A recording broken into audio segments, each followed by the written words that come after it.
Hello, everyone. Welcome to Court Views. I know the name of the show. I am Sony Tawari, co-founder and CEO of Ref Masters, and our host for this podcast we've been doing for a little while now, joined by the real attractions of today, Milton Chavis, founder of MDW Basketball, prior big-time college basketball player and pro. And also with me is James Williams, my partner at Ref Masters. You also might know him as a 14th year NBA referee. And congratulations, just recently announced NBA Finals referee. This is your 5th year, James? In the finals? Or 4?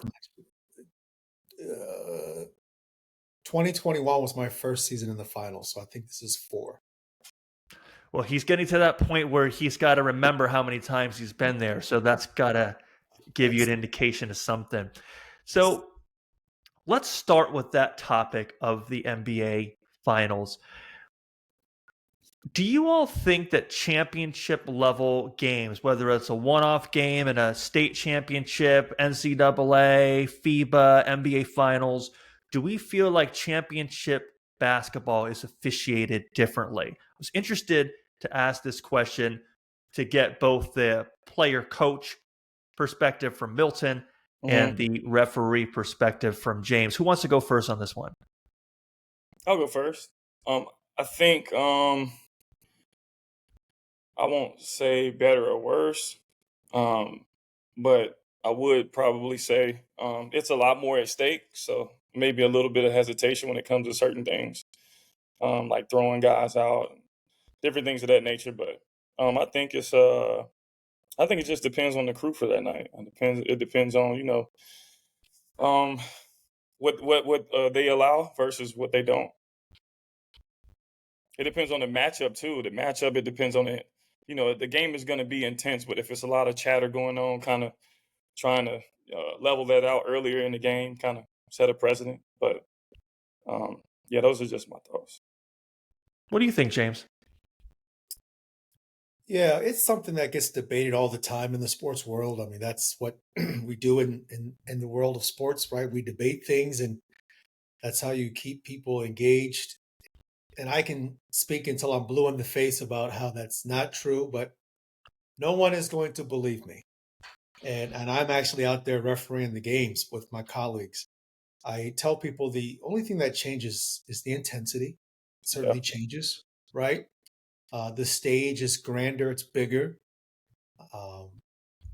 Rotations change with teams. As in the regular season game in November or December, you might play 11 or 12 guys. Mm-hmm. Playoffs leading up to the finals, you're probably playing a max of 8. Yeah. Everything changes because your window of opportunity to advance or win is you lose 4 times and you're done. So there is no new rules. There's no new rule interpretations. There's no conference call that we get to say, hey, allow more contact. None of that ever happens. It's essentially we get conference calls when the playoffs start to remind us about the basics when we started the season in September, which for us is call the obvious, trust our partners, work your primary, referee the defense, be slow at the rim. These are things that we are reminded of when the playoffs start. There's nothing new. Again, I can say that a million times and no one is going to believe me. So, from the guy who's on the inside of all of it, no, there's no difference from what we do. We understand the magnitude of our decisions is heightened. Right. The scrutiny is higher. The bigger the stage, the higher the scrutiny. So you just got to make sure you're on point to the best of your ability. That doesn't mean you're going to be perfect. We talk about that all the time with players, coaches, referees. No one's perfect, no matter what the stage. It can be the preseason or it can be the NBA Finals. You're going to make mistakes. It's just about trying to minimize your mistakes and certainly trying to minimize them at inopportune times, if you will. So for all those listening to the Court Views, there is no difference in how the playoffs are officiated versus the regular season. So you heard it first here. You won't believe it, but at least you've heard it. Hey, one question though, James, and that is interesting because I think a lot of people, regardless of what you say, they're going to believe what they believe.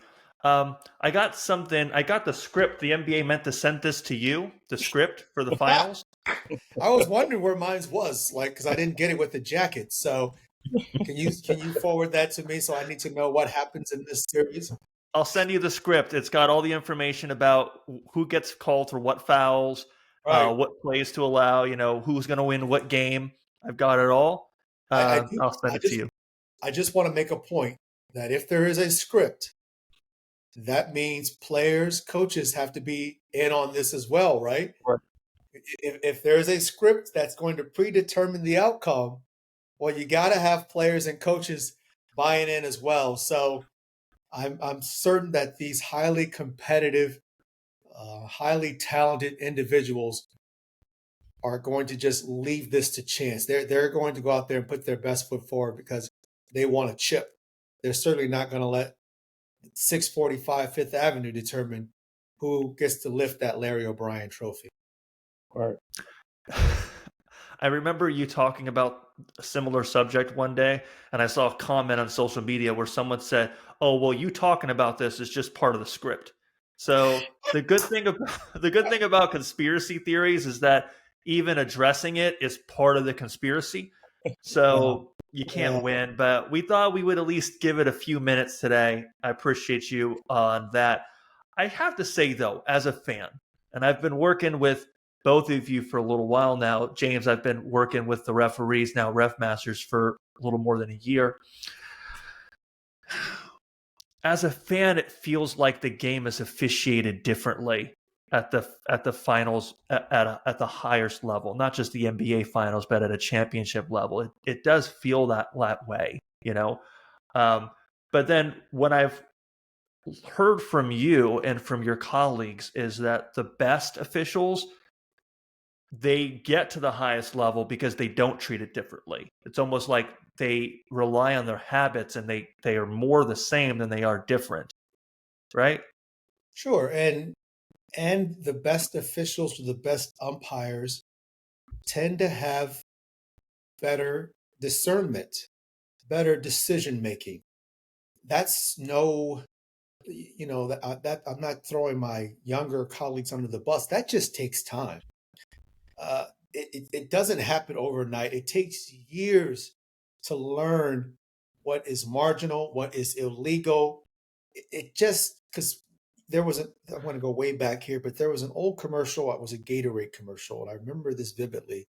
And they had these fans, and they were talking about Adrian Peterson. And remember the running back Adrian Peterson, right? Mm-hmm. And Adrian Peterson's line in this Gatorade commercial was, "My fast is better than your fast," right?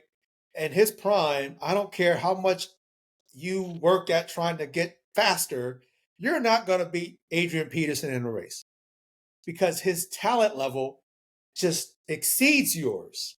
Yeah. And so when you're talking about refereeing and umpiring and the people that make it towards the latter parts of that season, those people tend to have really good discernment.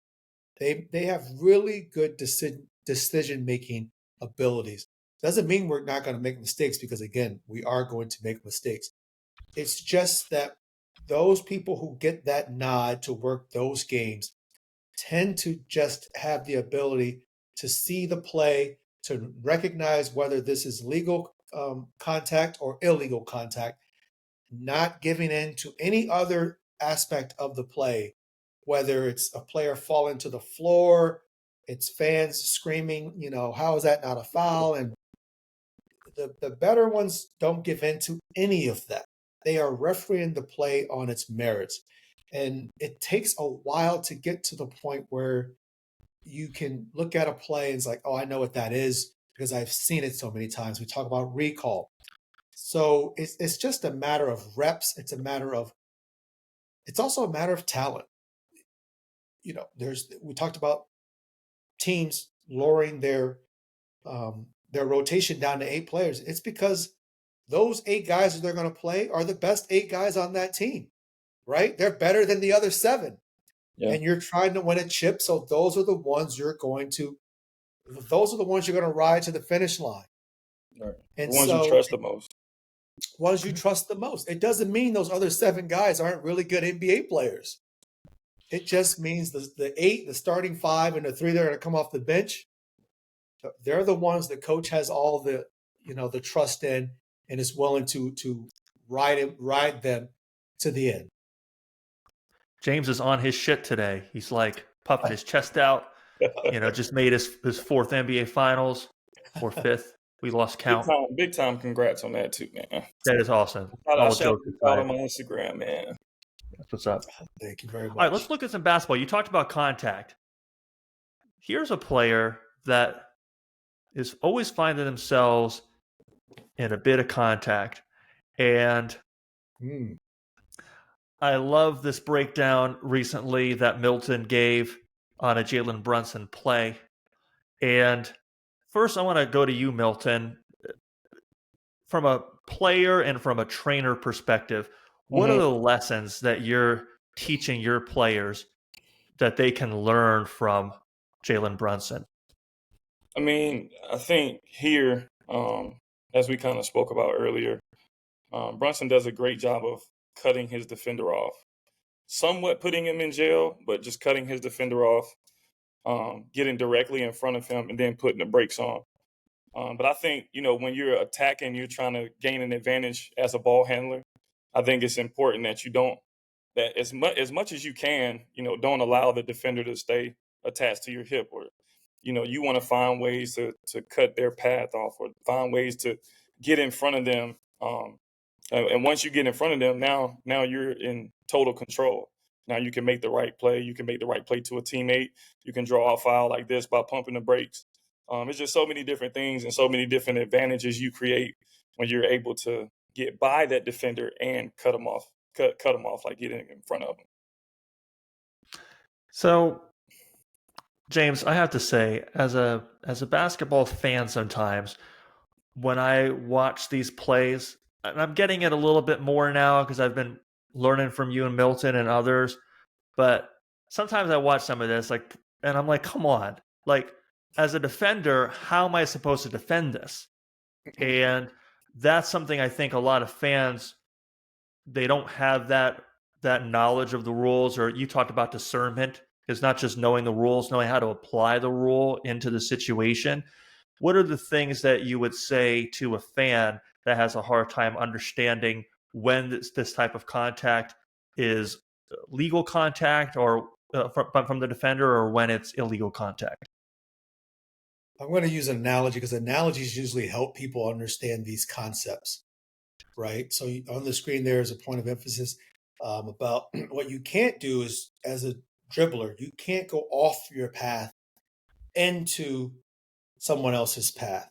So Milton is in a car behind me, and Milton is following too closely. And I hit the brakes, and Milton hits me from behind. Milton gets the ticket, and Milton has to pay for my repairs. That's what it is. You're following too closely. You're at fault. Yep. Don't ask me how you're supposed to avoid it. Drive better. Be a better driver. Right. Conversely, Milton's on his path and he's in his lane in his car, and I cut in front of Milton and hit Milton, and we hit. That's on me. Right. I went into Milton's lane and caused the contact. I get the ticket. Now I have to pay for Milton's repairs. It's about whose line. If Jalen stays on his line, the play with Kelly, any Jalen or any dribbler for that matter, you can be an 8th grader. If you are dribbling on a line and you come to a stop to pull up, you are totally allowed to do that. The rules can never say when you're allowed to stop. I mean, that's taking away basketball. Right. Right? Right. We can never tell a dribbler or a player when they can stop to pull up. The onus is on you if you are trailing from behind. He knows he's got him. He knows it. That's why he peeked back and he saw it. Yep. And he stayed on his path. to all those naysayers and say, well, this isn't basketball, that is not the role of the referee. The referee's role is to call the plays as the rules are written. If they want to change that as it relates to the NBA and the WNBA, that comes down to the competition committee. And that has players, coaches, and executives on it. And they do a lot of brainstorming about how to make the game better. And if they want to change these rules, then they change them. And then we as officials will change the way in which we call them because we have been told to do that by our bosses. But as the rule is written, if you are trailing from behind, the dribbler has the absolute right to stop whenever he or she wants to elevate for a shot. And I can tell you how to defend it. Stay in front of your guy. Don't get beat off the dribble. You stay in front of your guy. You beat him to spots. You good. It's so simple. So simple. Milton, I got to say, me and you, when we get together with James, I feel like we're learning a lot about driving a car every week. Because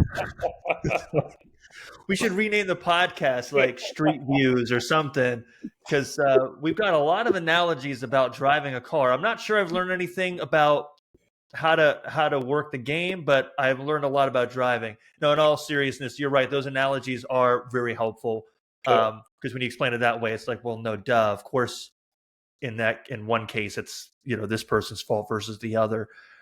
While we're talking about contact and who's at fault for creating contact, let's look at another play that Milton posted on MDW Basketball recently.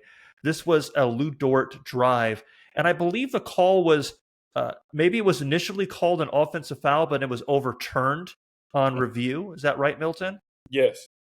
So take us through take us through this play and what happened, what you see, and then we'll go to James. So basically, it was called an offensive foul on the floor.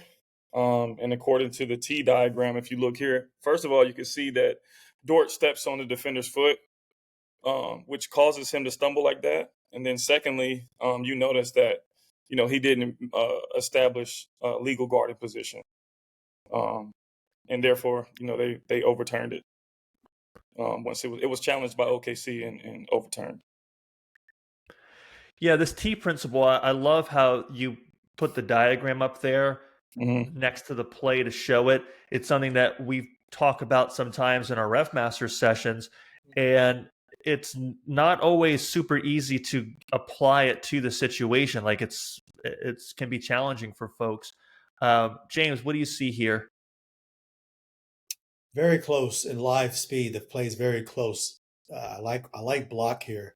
He's the defender's just not completely there yet. Yeah. And so it's bang bang, which a lot of block charge plays are. They're just that close. It's bang bang, but I like blocks. I don't think he's completely in his path there. He's still trying to get there. So, and then great with replay. If we call this one way and then OKC challenged it, that's what replay is there for, to try to help us get these plays right, especially the ones that have a huge impact on the game potentially. So if a team has a challenge and they think it's a play that we got wrong that has impact on them, for instance, if this is Dort's fourth or fifth or something like that, that's huge for that team. So it's good that we have this available to us, this tool, so that we can get these things right. But in live speed, it's close, it's bang bang, but I like block. I think that this conversation around legal guarding position is really good. And it's something that I feel like wasn't discussed as much outside of officiating circles until more recently, but it's a key to really unlocking rule IQ. And I could speak for myself. Recently at a rec league game, our team was up by 2, and I got whistled for a call in the key. My back was to the player that was shooting the ball, and they basically kind of jumped. They just kind of initiated it. They just jumped into me. But the referee, explained you weren't in legal guarding position. And I was like, okay, that makes sense. Sucks for me. Should have been in legal guarding position. But I think that's really that's going to be really helpful for people moving forward. But then the other problem here, Milton and James, is I think that people are still learning what that really means to have legal guarding position. And I'm not sure it's always the same in every single play, action, or every single context. No, exactly. I would say, here the defender is obviously trying to defend the play, right? He is trying to get there to take a charge. Let's take your scenario. If you're not trying to defend the player, you got your back turned, you're not even defending him or her, and they just throw themselves into you, everybody's entitled to their space on the floor. Yeah. So if you aren't trying to defend the play, I'm just standing wherever I'm standing, whether my back's to you or I'm not, whether I'm facing you or not. If I'm not even defending the play and then you jump into me to create contact as an offensive player, it's either a no call or it's an offensive foul if the contact is too much. Yeah. Because you're not even trying to defend the play. Here, he is clearly trying to defend this drive to the basket. And so he must be in a legal guarding position. But I just can't see someone's back turned to me and throw myself into them and get a whistle. That ain't even basketball. That's crazy. Right? That's crazy. Oh, it was pretty smart on the guy's part. Although, in all fairness, you can make the case that I was guarding the play and I was out of position. You can make the case, I think. But, James, maybe you could just cancel your NBA Finals game. You can come down and just help me in my rec league, and you can just be there on the sideline. That instead of NBA Finals, you've done it already. Yeah, I'll have to see what I got on my calendar. Yeah, let's see. Milton, and as a player and as someone that's a trainer and coach of this up and coming generation. Mm-hmm. What are the things here we're looking at in terms of, how do we defend plays like this when we've got players coming to the rim and we know that it can be very challenging to make a play on the ball and not get whistled for a foul? Yeah, I mean, I think it was a good attempt here by the defender. I just think he didn't quite get there yet. So with that effort right there, I'm cool with that. I just think, try to get there a little bit quicker. That's all. But in those situations, I mean, just defense in general, man, with how good players are now, how smart players are, and how the rules are too as well. It's really tough to defend. A really good offensive player. So you just got to make it as tough as you can. Try to be as legal as you can. Really move your feet. Try to cut them off. Try to keep them from cutting you off as an offensive player. But yeah, it's tough. It's tough. It's all about angles too, right? Yeah, definitely. Think about I played baseball. It's about if you think about an outfielder in softball or baseball, the ones who right off the bat take the right angle to the ball, Mm-hmm. they have minimized their steps, so they're going to get there faster. Yeah. You can already tell, like on this play, as it starts to develop, his angle to try to get in front of the dribbler, he's not going to get there. Yeah, you can just tell on that first live speed, he's got too much ground to cover to actually get his torso in the direct straight line path of the dribbler. Yeah. He just doesn't have the angle. This angle right here, he just doesn't have it. And so the angles you take is very important to whether or not you're going to get there in time as a defender. Right. If you take a circuitous route, you're probably not going to get there. But it's just like an outfielder in baseball, or it's just like a cornerback in football, right? A defensive back. If you can see where that quarterback is going to go and you take the right angle on that ball, that has a huge impact on whether or not you're going to get there in time. It does. I agree. The other thing here, the other wrinkle in here is I feel like teams, there's a team concept to defending a play like this. And what I see some players do well is recognizing that there's a second defender on the layup, and they'll play in front of the ball. Like they'll get out in front instead of trying to take the charge. They'll just try to make a play, kind of swipe down on the ball, and make the player with the ball go up for the layup, and then they trust they have someone on their backside that's ready to block the ball, right? Maybe like the quintessential example of that play was the 2016 finals, the block that LeBron had on that break, right? And that block really worked because who was it? Was it JR? JR, yeah. Right? JR that played in front of Iguodala on that and gave Iguodala only one place to go for that layup. And so on a play like this, maybe if you've got recognition that you've got a defender behind you that's ready to swat this ball right at the top, that you don't have to get out in front and defend the play by yourself. You can defend this with two players, right? So I think there's some of that rule IQ in here as well. Agreed. Definitely. Yeah. All right, let's look at a technical play here. We had a few last week that were pretty crazy. This was a fun one, and Milton, you shared this on MDW basketball as well. Stealing the jump ball. Yeah. So it's illegal? Definitely. Yeah, you can't do this. Creative though. What did you say? I mean, this is cheating. It has to hit the floor or another player before the person who tipped the ball can touch it. So I was wondering what the strat. Well, first of all, they got away with it, so that's shame on us. Got away with it. But this looks like something they've done before. This is taught. Yeah, this is taught. Clearly, this is taught. But this is where this is where we as officials have to be better. It's usually a small versus big. But number 3 there's kind of crouched down, so I'm not sure if he's as tall as the other jumper in black. But usually you see this when the jumper who is shorter than the other jumper knows he's at a disadvantage or she's at a disadvantage and they're not going to win the jump ball. And so this is illegal, not just because it has to touch the floor of someone else. It's illegal for the reason why this is illegal is because you cannot go through the circle as one of the jumpers before the ball is touched. Yeah. So he runs through that thing, and the referees just tossed it. No one's even touched it yet. So he's already illegal before black even touches it. That's when they should have stopped it. It would be black's ball, and the arrow would be to white.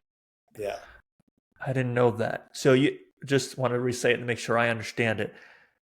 I mean, it's one of the reasons why it's illegal, even without going to touch the ball, is that both of the players at tip-off have to remain in the circle until the ball is touched. Yep. Correct. Or hits the floor. Okay. Well, once it hits the floor, that what that means is when the ball on a jump ball, when the ball hits the floor after the tip, now either jumper is allowed to get the ball. That's what the ball hitting the floor signifies. Meaning, after the jump ball, if the ball hits the floor, those two gentlemen or women are now eligible to pick it up. And I can tell you, at all levels, even at the NBA, players do not know that. The jumpers, they think they can't touch it after it hits the floor.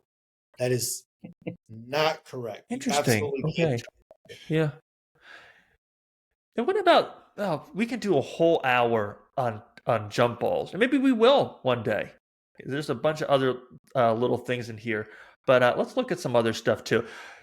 We know at Court Views, we like this to be a show about serious basketball. We're here to elevate the game, and with that said, we've got a play. I know James, you're gonna be really excited about because you love these real meaty, serious basketball plays. Yeah, just by the way you set that up, I was like, oh. I already knew it was coming. But here's the thing, because we looked at a somersault, not a tumble to the floor somersault, but a flip. We looked at a flip a few weeks ago, and that was totally non-functional. It was just thrown in there as an embellishment.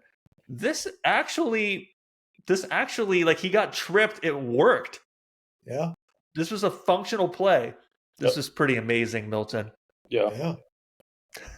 Yeah. Then This he is gets him crazy. with the in and out. Yeah. It should have been a foul, but I'm glad they didn't call it now. He gets tripped. It's really Yep. that's to be 15 or 16, however old this kid is. You Yep. know, because if it was one of us, we would still be laying there with a bad back. But yeah, it didn't impact him at all. He's just like, and then did a move on the other guy. Then On got to elite. the basket. Yeah. Yeah, this is crazy.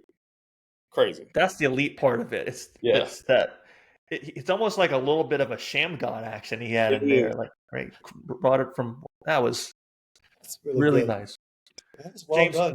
have you do you recall seeing a somersault, a tumble to the floor like this in dribble? Have you seen that in a game you've worked before? I don't think so. I've refereed so many basketball games in my life. It's hard to remember everything that happens, but I don't think I've ever seen that. That's pretty impressive right there.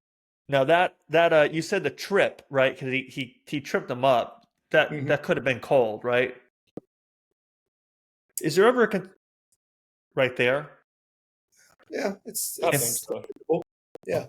Is there ever a consideration though of like, well, I could call this, but that actually puts the player with the, like, let's say the player with the ball had a wide open path, that puts them at a disadvantage. Or actually, if he has a wide open path, well, then again, there's no clear path. That's only at the NBA level, right? Yeah. So is that ever a consideration for a referee where they go, I could call this, but it actually puts the team in a disadvantage by calling this foul? Yeah, that is what you're considering when you're thinking about, is contact marginal, incidental, or is it illegal? If we're deeming it marginal or incidental, what we are saying is that contact had no adverse effect on the play. This a little dicey there because he does fall to the floor, and he's lucky that he's able to get back to the ball. But this very easily could have been a turnover where red or orange ends up getting the ball. Right now we're going the other way, so that's where discernment comes in. You can wait to see how the play finishes before you make a decision. And if it finishes where, in this case, White is able to sustain their dribble and keep it moving, then great, we'll keep the game moving. If it ends up where White can't sustain their dribble or they lose the ball, then it's no harm to come back and get the foul for the trip. But that's what fans don't understand about refereeing. It's if you don't want to just call plays as soon as the contact happens, when the contact is gray. When the contact is clear and obvious, that is a foul. That's way too much contact. Yeah. You blow the whistle. But those plays that are in that gray area, now you're letting the play out another beat or two to see, does it have an impact? Did it impact speed, quickness, balance, rhythm? Did it knock the dribbler off their path? Those types of things are what we are using to determine if that play warrants a whistle or not. This guy had just perfect form. I mean, even He like did. coming into the tumble, he gets his hands up. It's just really exquisite. Yeah, it's really good. All right, let's look at some more. This is a really short one, actually. I got a couple examples here. I want to ask, is this a flop? It's a short clip. This looks like a flop, right? Let me see it I love the again. kid right there, number 8. I love it. He's like, what am I supposed to do? Oh my gosh. Yeah, that's terrible. Right? Jeez. What are we teaching these kids? Goodness gracious. I mean, he like barely touched him. Bro, What that I'm is looking for is nowadays, so, and I've been taught by you guys, I'm looking at his forearm. With number 8, his forearm doesn't move at all. No. oh, That's Right? not even like embellishing any contact. That's just a clear flop. this is why kids do not watch the NBA. Parental supervision. I There can should think be of like 3 to 4 like players. that MA-17 warning, mature audiences. That this is funny as hell, I will say. Oh my goodness. I feel so bad for Black number 8 because Yeah, we bought it. We the referee, we bought it. We bought it. And that kid sold the heck out of this. he was That's like, so "Come on, bad. man." Yeah, He that's even got bad. the head flopping back and everything, man. I Oh love how man. he had a fistful of jersey too. Like he had a fistful of jersey just to make sure that he right Oh, there, and then he did. yeah, Golly. Oh, And then that's he so clapped it bad. up after. And we got to get to this referee. We need him on Ref Masters. We're gonna work on it. We've all been there. We've all been gotten. yeah, It's part of it's. Listen, that's part of the gamemanship, right? yeah, totally. Football, you're trying to fake an injury when you have no timeouts. There's so much. It's gamemanship. Yeah. Our job is to try not to get beat by it, not to get fooled by it to the best of our abilities. And unfortunately, my man here got fooled big time Yeah. on this play. This deserves an Oscar. That's great. Oh, And to be clear, there, James, that you were just saying, like, got it wrong on this one. It can happen to anyone. It does happen. Everyone that's put on the stripes, that's try to work a game, they're gonna get caught in plays like this. It just hasn't happened to me and Milton yet because we haven't put on that shirt.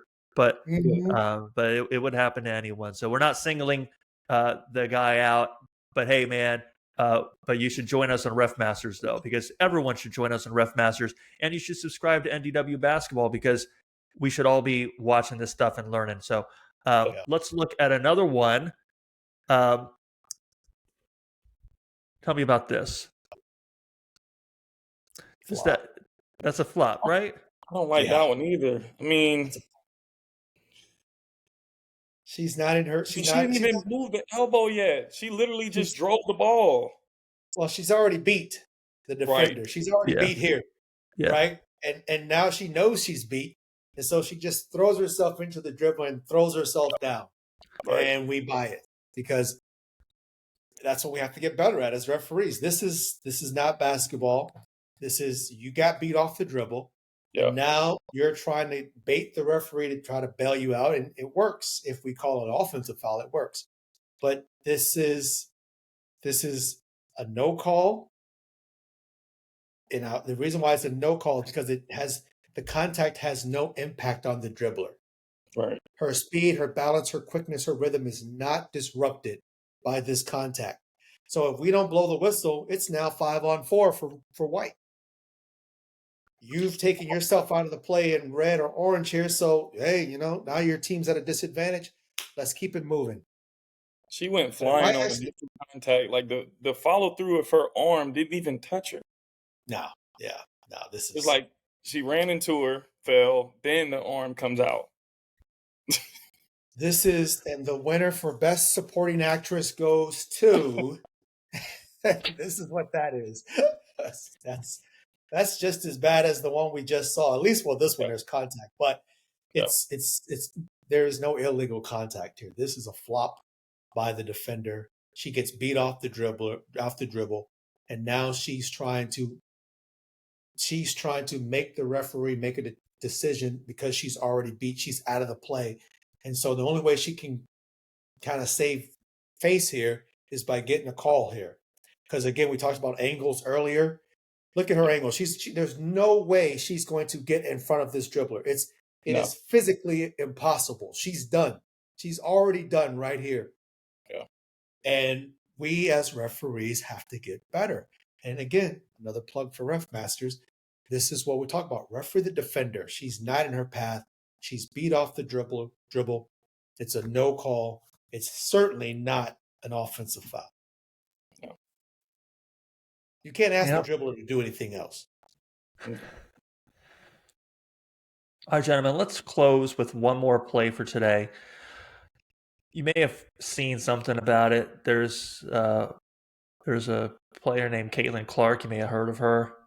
WNBA. You may have heard of it. And this was a play recently. We know from Kennedy Carter here fouling Caitlin Clark after a made shot near the end of the game. And, this is like there's so many divergent opinions about all of this stuff. And I've heard from one end, this happens all the time in the game, and this is just basketball. To the other end of this is assault. I've heard those are the extreme ends. There's nothing to see here. This is totally just playing basketball, and this is assault. So, what do y'all think about this? What did you see here? What did it make you think about? Weigh in a little bit on the current situation, and it hasn't just been Caitlin Clark. There have been, there was a play. I think Angel Reese got a pretty hard foul recently, and yeah. What do y'all think about the conversation taking place currently about Caitlin Clark and the WNBA and the rookie class? I was talking about this with a couple of my friends. I didn't really want to make a post about this one. I may use this clip or something like that, but I think everything can be true. It could be true that this is personal. It could be true that she can toughen up. It could be true that this is a part of the game. It could be true that they're targeting her. All of that can be true. But I just feel like it's just basketball, though. At the end of the day, Caitlin Clark will figure it out. When to whom much is given, much is required. So when you are who they say you are, when you get all the positivity and all that and all the positive publicity, it comes with some of this as well, especially when you're in a competitive sport and, you talk your trash too, they're going to talk their trash too. I just think this is just like, I don't know why we're talking about this in media so much. I understand, trying to bring more eyes to the women's game.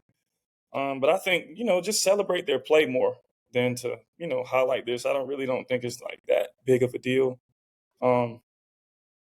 Yeah, that's just how I feel about it. I really don't think it's, Michael Jordan went through it.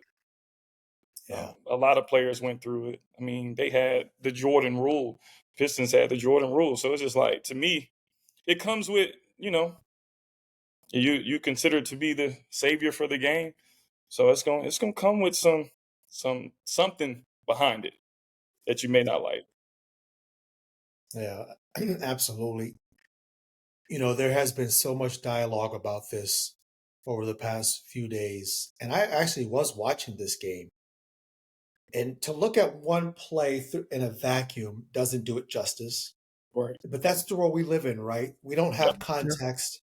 We post things, we comment without really knowing what's going on.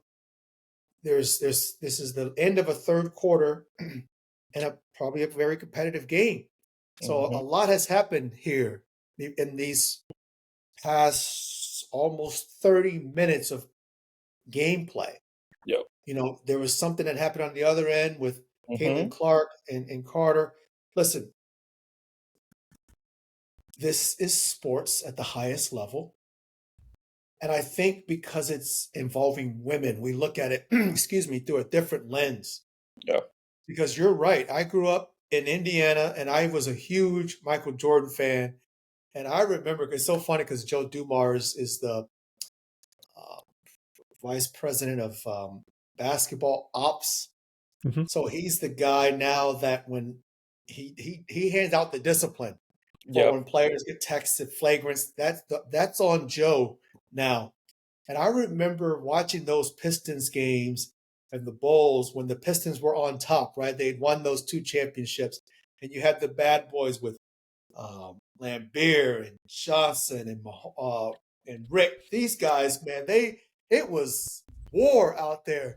Yeah. But everybody chalked it up to that's basketball. This young guy, this new guy in the block, this Michael Jordan, he's going to have to figure it out. Yeah. Right? And it happens at every phase of sports. I remember when I don't know if I was in the league. I may have been. It was very, very early if I was. But whatever year Blake Griffin was a rookie, I think Blake Mm. Griffin was one. Well, I don't remember what pick he was, but he was a high pick. He may have been the number one pick. I can't remember. May have been. I'd have to look that I up. think But maybe he was number 2, but I think number it was two. somewhere around 2011. Yeah. So I remember Blake Griffin has just gotten. He's a high pick. He's 1 or 2, whatever it was, and now he's going to Vegas for summer league. Man, those guys were so physical playing against him because I think he was number 1 pick. Because here's number 1 or number 2 pick. They are going to show out to try to show you, hey, you might be number 1, number 2 pick, but I can play too. These people are playing for their lives. They're playing for their families.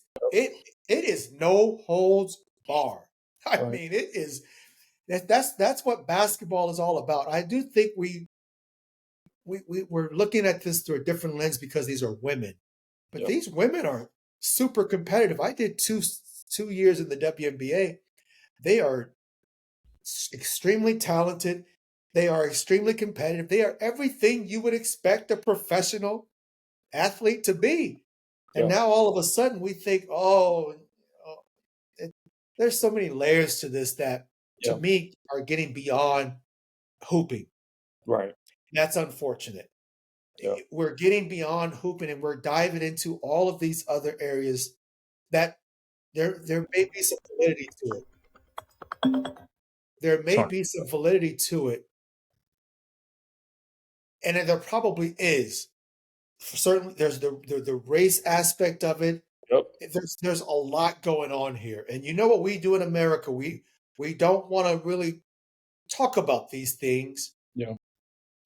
And we just want to kind of brush it under the rug as if it's not there. So this is very complex. Mhm. It really is because there are so many layers to it. What I am happy about is the fact that the ladies are getting their flowers because these ladies have been good since 97 when the WNBA was in its infancy. Yep. 27 years as a league. So many women who have built this league up. You think about Simone Augustus, the Lisa Leslies, the Diana Taurasi's. There are so many fantastic women players who have helped this league get to where it is. And it just seems like now people are just discovering, that there's a women's professional basketball league, and they're really good and they're very competitive. Yeah. I think what's also drawing more eyes to it is of course the narrative side, but at the same time too, I think Caitlin Clark, her style of play it's not just her individually as a person or what skin color she is. I think it's more so about her style of play, her playing like Stephen Curry. Like, we aren't getting, the lob dunks quite yet, or, all those extremely athletic type of plays like that LeBron makes and dunking from the free throw line and doing all that. But to have someone in your league that plays like a Stephen Curry is definitely what I think has brought more eyes to the game. And on the same token that you were talking about the other players, they did Lonzo Ball the same way.